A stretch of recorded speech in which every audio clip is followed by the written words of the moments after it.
Assalamualaikum warahmatullahi wabarakatuh. Selamat siang.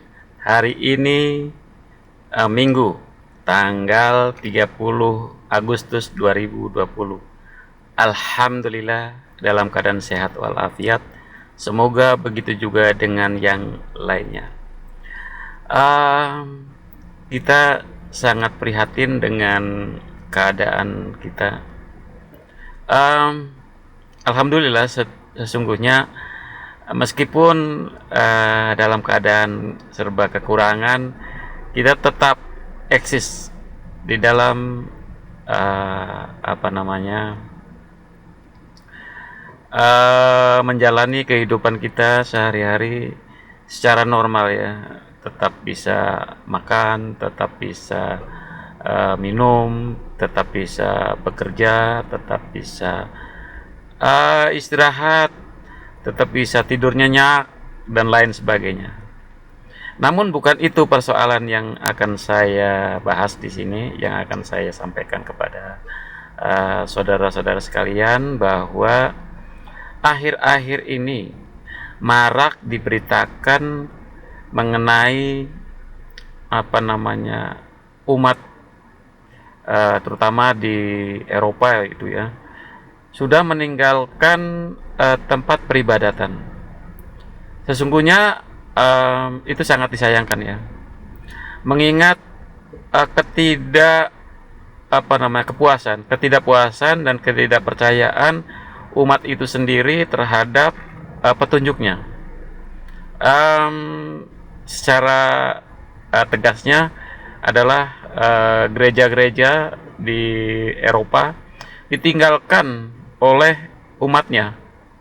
Bahkan umat itu sendiri belum memutuskan untuk menganut atau mengikuti agama apa yang akan dijadikan sebagai petunjuk hidupnya. Sebetulnya kita sebagai orang Islam, sebagai orang Muslim, menganggap bahwa mereka adalah saudara di dalam apa namanya kaitannya sebagai penghuni bumi ya, penduduk bumi. Apalagi seperti Katolik dan Kristen itu saudara dari kakek dan nenek moyang dari Ibrahim ya, atau Abraham, di mana Ibrahim atau Abraham telah memberikan suatu keturunan Ismail atau Ismail dan Ishak atau Ishak ya. Kalau menurut Islam Ismail dan Ishak, menurut yang lainnya sebagai Ismail dan sebagai Ishak ya. Sebetulnya itu adalah kakak beradik ya, antara Ismail dan Ishak itu keturunan dari Ibrahim atau Nabi Ibrahim atau Abraham di dalam pengertian yang lain, di dalam agama-agama yang lain menyebutnya sebagai Abraham, Ibrahim ya, sebagai bapak bangsa, sebagai bapak bangsa. Sekali lagi di dalam Al-Quran menyebutkan bahwa Nabi Ibrahim adalah bapak bangsa. Sebetulnya itu apa jaraknya sangat jauh ya dengan Nabi Adam sebagai manusia pertama di dunia. Namun kenapa Nabi Ibrahim sebagai bapak bangsa? Nah, disinilah perlu kita telusuri kembali, perlu kita ketahui apa sebabnya Nabi Ibrahim sebagai bapak bangsa, sementara nabi-nabi sebelumnya juga merupakan bapak bangsa dan bahkan memberikan suatu keturunan-keturunan yang sangat-sangat hebat dan sangat luar biasa. Seperti Nabi Nuh itu juga sangat hebat ya, apa namanya dalam sejarahnya itu. Dan sesungguhnya kenapa ada ketidakpercayaan itu, ketidakpuasan itu justru akhir-akhir ini, bukan dari sebelumnya. Artinya itu kan sejarah maaf ya, ini dalam hal ini sebagai gereja itu kan untuk peribadatan orang Katolik dan orang Kristen ya. Itu kenapa tidak dari dulu merasa tidak puas ya. Kenapa belakangan ini atau akhir-akhir ini mereka tidak mempercayai, mereka tidak puas dengan ajarannya, dengan Bible ya. Dalam hal ini adalah Bible ya. Itu konon katanya banyak perombakan, banyak revisi-revisi yang dilakukan oleh, ya saya tidak tahu persisnya. Yang jelas ajaran yang mereka kembangkan, mereka anut itu mengalami satu perubahan-perubahan, mengalami satu revisi-revisi yang sangat-sangat membuat orang tidak percaya, membuat penganutnya tidak mempercayai, tidak puas dengan apa yang telah mereka imani, telah mereka percayakan.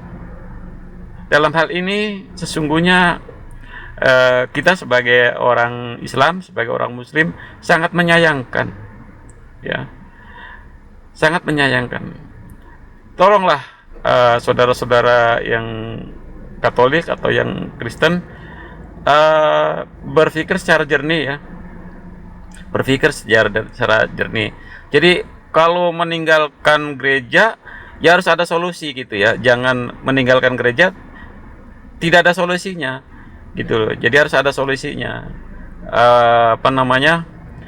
terutama terhadap ajaran tauhid ya, terhadap ajaran Tuhan, bahwa Tuhan adalah esa, bahwa Tuhan adalah satu, bahwa Tuhan tidak ada yang lainnya, bahwa Tuhan adalah sang pencipta, dan kita sebagai manusia, sebagai makhluknya, sebagai ciptaannya, itu yang harus saudara-saudara sekalian dari Katolik dan Kristen, terutama di Eropa, yang konon sekarang dikabarkan 50% telah meninggalkan tempat peribadatan, yakni gereja ya.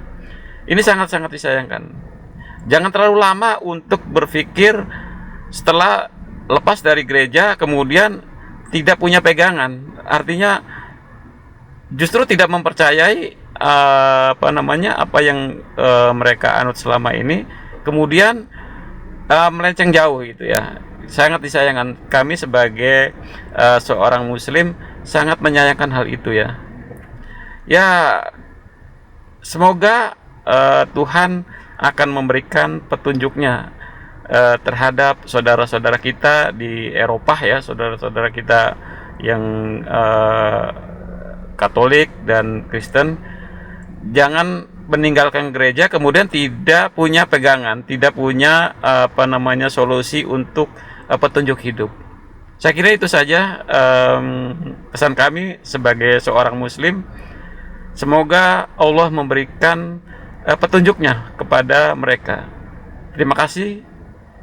Wassalam warahmatullahi wabarakatuh. Assalamualaikum warahmatullahi wabarakatuh.